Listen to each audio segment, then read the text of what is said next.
But let's look at 100 days of the NPP, and then we can wrap up with the NDC if that's okay. That's fine.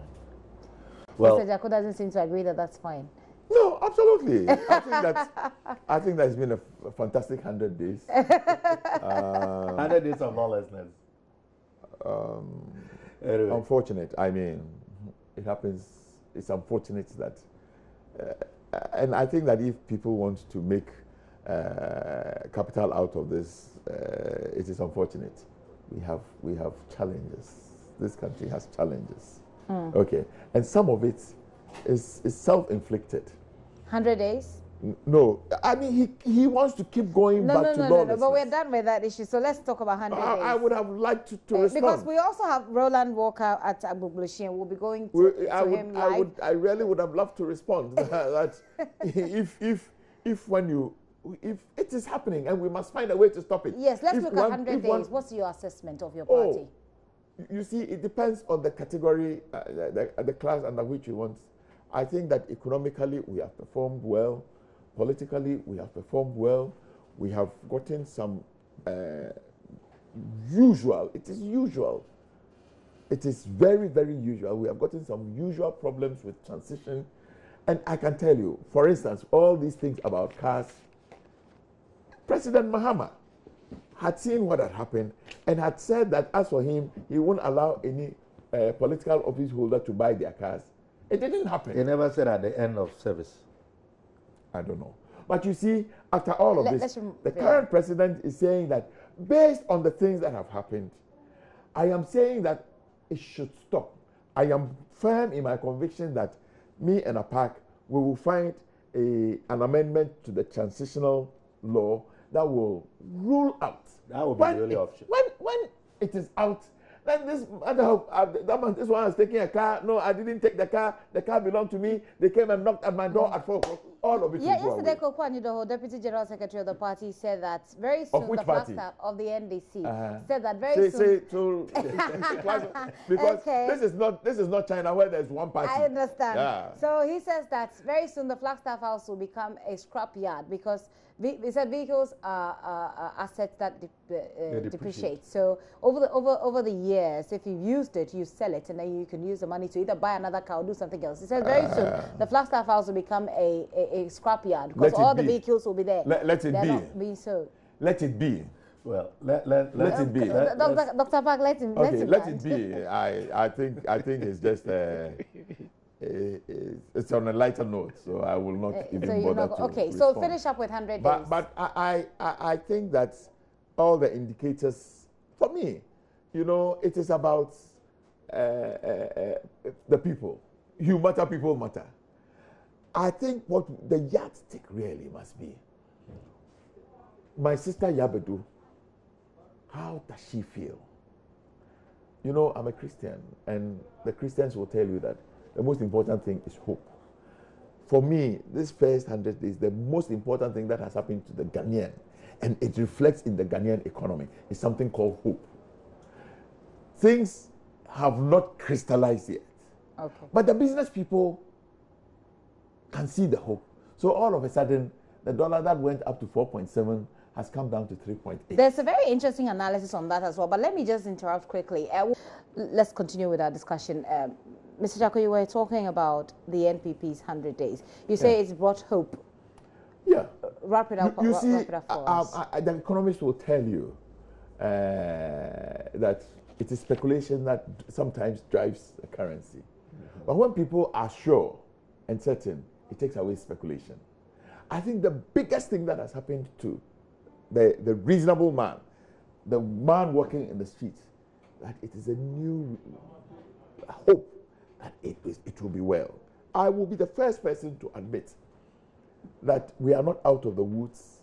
It will take some time because we were taking so far deep into the woods but at least we have turned and we are coming. Okay. The compass is telling us that we are right. I am sure. 100 days, if you plant corn, you will not begin to harvest. But let us begin to mark at the end of the first year. I am saying that we are in the right direction. We are in the right direction. That for me is the most important It's phenomenal. thing. In spite of the hitches, yeah. Okay. In spite of. Okay, so he believes that they're in the right direction. I mean, 100 days, it's brought hope. People have seen stability. The NDC's assessment of the NPP's 100 days will be? Well, first of all, as a responsible opposition, we wish them well. We've always wished them well. Really? But of course, if do you doubt that? If everything that you have said you are going to do, that is captured in your manifesto, can be achieved, it is going to benefit all of us. You can take a train. You know, for example, if the free senior high school is going to be fully implemented, where every child, as they said in their manifesto, who is of school-going age and at the senior high school level is going to benefit. It's not going to be a discrimination between whose parents are NDC or whose parents are MPP. But on the other hand, if it is only going to begin with those who are going to start this September, then of course there's some level of discrimination, which it's still 100 days. We think is not fair. But of course it's part of it. A journey of 1,000 miles begins. But generally, it is a bag of mixed circumstances, and I say that perhaps the one biggest challenge that we cannot overlook is the increasing sense of insecurity, which is palpable. It is real, and we can't run away from it. So it's hope against insecurity. Well, you cannot be hopeful when you don't feel secure. You know, he speaks about the hope. The hope is also on the back of the foundation that we laid that they came to inherit. I mean, you want to make senior high school free. You are not adding more infrastructure. It is because we have built the infrastructure. How many? You know, you have not. How many secondary schools? You have not made budget for new roads to be constructed. How many secondary? We started the construction. You're interrupting him, and he doesn't want to be interrupted. So the point I am trying to make is that if it goes well, it bodes well for all of us. But government has to admit that we bequeathed something for them to build on. So in that, based on that foundation, are you impressed with the 100 days of the NPP? No, I'm not. Because for me, the most important issue, as far as I'm concerned, is security.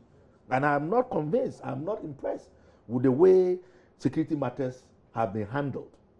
What about the economy? He mentions the economy. He says the city has fairly stabilized. We've seen gain strength, actually, not just stabilized. If the city gains strength, it is good. But don't forget that much more like he said, you cannot harvest the corn in 100 days. Okay. It is not by virtue of any magic that they have performed which has caused the city to be relatively stable. You say they built on the foundation, the NDC. It is obvious. Those are the sacrifices that we had to make. We took a beating because we made the choice to take tough decisions. And we were punished for that. So if now they are benefiting, and the good people of Ghana are going to benefit from the tough decisions that we made, then certainly we played our role. So it's a good thing. And we expect them to maintain that. Okay. But to be able to let us all have the full complement of the sacrifices that we made, security is number one, and that is where they are failing. And that's the most disappointing for you. That is it. I see. NDC because without security, I mean, we can't be able to come here and have a conversation. Yeah. You build the real network from Accra to Paga. If there is insecurity, I cannot benefit from it. You make education free from primary school to university. If there is no security, nobody can go to school. That's true. If you furnish all the hospitals that we are building across the country, make them first class, if there is no security, nobody can access healthcare. So security. So they're all useless. The developmental projects and everything that you do are all useless without security. And so that's fundamental. Voila, for me. So once they have failed on that, for you, they've failed completely. That is all. And I don't think in 100 days, they have demonstrated that they are capable of ensuring that we'll continue to enjoy the security that we bequeathed to them. I see. Well, so they should up their game. Okay, they should up their game whilst you reorganize to meet them in 2020. I think that we have had some security challenges, but you see, Mom, probably you should go to the police CID and take data of and see. I mean, Dr. Clement Park is making it look like everybody is caged at home and you can't step out. and you know that is not my intent. It's not that at all. There have been some real breaches that should not have come at all. I mean, condemnable acts. But I think that people can still wake up and go to work and come back.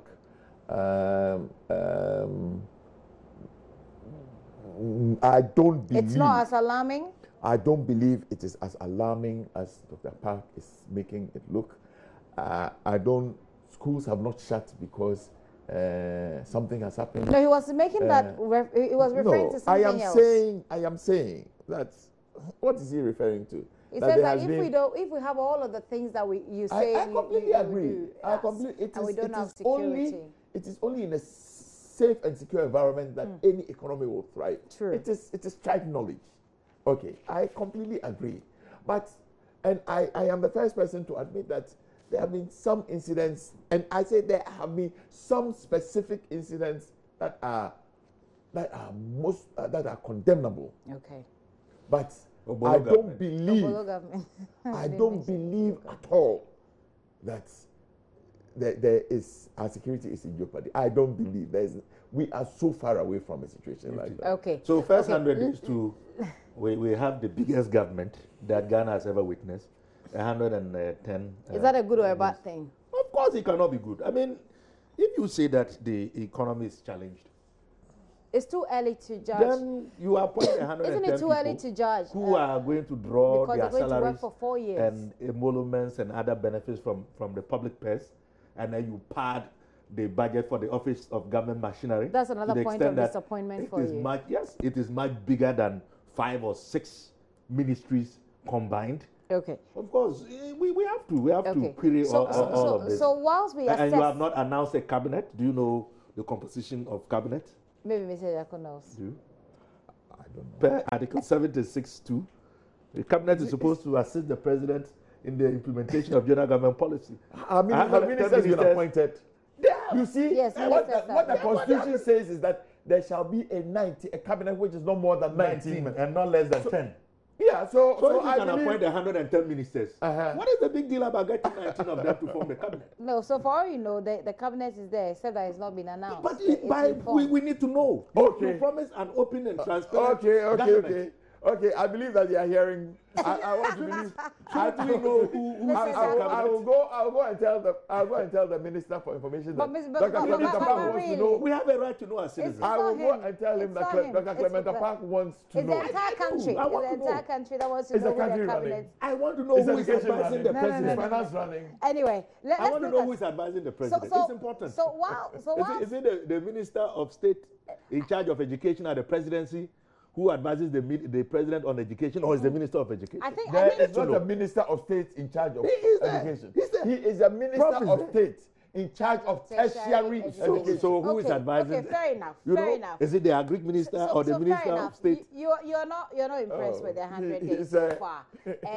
Funny, isn't it? You're not impressed with the 100 days so far, in which Mr. Jaco says there have been hope for the people of Ghana. I would have been extremely surprised if Dr. Park was impressed. Hope is a regular source of inspiration for every human being across the globe. So we must always be hopeful. Okay, but let's look at whilst they say they're giving us hope, the NDC says that this is a lawless government. This is a government of contradictions. This is an Obolo government. All the things that they promised, they don't seem to be delivering on it. Now, you are reorganizing yourself, you say, for 2020. Already there are agitations, serious agitations within the party over what caused the defeat of the NDC. Yesterday, President Mahama spoke. He's assuming responsibility as leader of the party during the elections. If you say reorganization, exactly what do you mean? And yesterday at the press conference, we saw old faces like Leo Kran, Mr. Tuahoy, Totobi Kwache, etc. What is it you mean when you say reorganization? and bouncing back to win 2020 election. Point of order. I hear that President Mahama was invited to the meeting. He didn't go. The press conference, he didn't go. No, he met them. There was a meeting before the press conference. There was the national executive so he was there at the meeting. That's where he spoke. He didn't have to be at the press conference. Why didn't he go to the press conference? He didn't have to be at the press conference. Okay. So let's look at the reorganization. There are ministers here. No. Let's look at the. We'll announce the cabinet for you to hear soon. Let's look at the reorganization of the NDC. You say you're starting at the regional branches, etc. At the branch level, yes. Exactly what are you going to do? Well, what happens in the life of political parties is that you get organized, you go into battle either to win power or to retain power. You are either successful or not. When you are successful, well and good. But if you are not successful, there is always the need for some reflection, retrospection, investigation to identify the factors which cause you not to be successful at the ultimate goal of gaining and or retaining power. Of course, we in the NDC, myself included, we expected to win. We didn't win. And therefore, there was the need to set up the Kwesi Botchwey-led committee to go around and solicit ideas about where we fell short as the basis to improve. I'm happy you made references to the former president as the general who led us into war. It is only proper that he assumes ultimate responsibility for our inability to win the election. And that is what you do. You have rightly alluded to the fact that there's been a lot of discourse and discussions and agitations in the various tiers of our party, from the very top, to the base. Okay. And so by the we need to wrap up in a bit. So if you the reorganization essentially is to go through the processes of regrouping, learning from the past mistakes, and putting ourselves in a good stead to be able to come back to power in 2020. But we must take collective responsibility. And I'm glad that the general who led us into battle has been forthright in saying we all fell short. But I led the troops to battle. So I take the responsibility. I want to take ultimate responsibility. It's a mark of humility and a mark of good leadership. I would have wished I would go into this matter a bit deeper, but we have to wrap up. Let me take your comments here on it. I find the NDC quite very different. I don't know the appropriate word to use. Recently, they all went to. Did you go to former President? Yes, I was there. House. I've been to all of the meetings and then there was to go and ask him to come back so they can win power. Then before we realized, one MP says, no, we didn't go to beg him. We didn't go to we didn't go to beg him. We have gone to all of our leaders, former and current. I was just looking on my phone to find out. I hear that His Excellency the former president passed a comment that if you go into a race with a lame horse, it doesn't work. Then one functionary is beginning to say that no, the horse is not lame, but if the rider. Which functionary? That's what I was looking. He says that if the rider trying to play mischief, if the rider and his family, if the rider and his family is functionary. I say. That's what I was scrolling. Okay. I don't know that. So you're basically saying. He says that you see. No. So your point is we need to wrap up. I need to end here. It is. All the functionaries were at the press conference yesterday, right? Turning in the white isn't diary. The falcon cannot hear the falconer. It is a situation of the falcon not hearing the falconer. Things fall apart, the center cannot hold. That's how you describe the NDC. Yeah. I see. I wish them well. I mean, I am the ultimate Democrat. I don't think that we should have a one-party state. Okay. I hope that they can regroup and continue to be in opposition Okay. The foreseeable. Be assured of that. Thank you so much.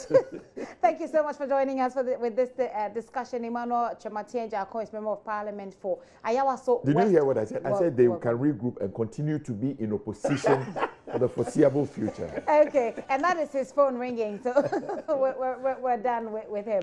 Dr. Clement Park is Member of Parliament for Busa South. Thank you very much, sir, for coming. Okay. That means thank you. God should be with you.